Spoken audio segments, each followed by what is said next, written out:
যে আপনারা জানেন যে ২২০০-র অধিক বন্দী আমাদের বিভিন্ন কারাগার থেকে পালাতে সক্ষম হয়েছিল। আমাদের এই মুহূর্তে প্রায় পুনরায় গ্রেপ্তার হয়েছেন ১৫০০-র মতো, অ্যারাউন্ড ৭০০+ বন্দী যারা এখনও পলাতক রয়েছেন। জি, আপনার পরবর্তী প্রশ্নটা কি?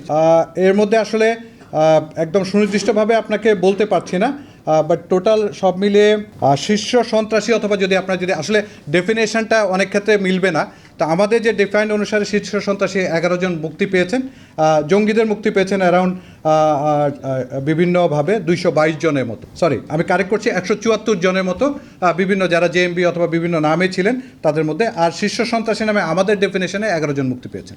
আর টোটাল ৭০ জনের মতো যারা পালিয়ে গিয়েছিলেন, তাদের মধ্যে ৭০ জনের মতো পলাতক আছে। না, সবাই জঙ্গি না, এর মধ্যে বিভিন্ন আলোচিত আছেন, বিভিন্ন মামলায় ফাঁসির দণ্ডপ্রাপ্ত আছেন, সব মিলিয়ে।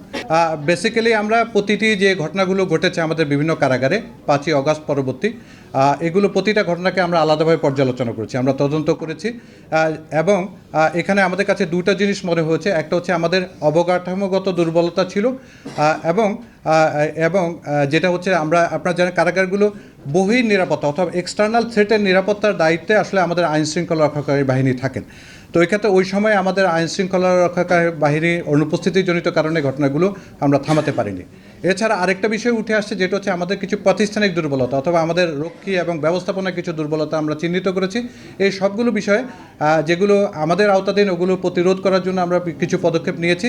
আর অবকাঠামো গত দুর্বলতা যেগুলো পেয়েছি আমরা, এগুলোকে সরকারের কাছে আমরা সুনির্দিষ্ট প্রস্তাবনা তৈরি করে আমরা পাঠাবো, যাতে এগুলো দুর্বলতাগুলো কাটিয়ে উঠা যায়।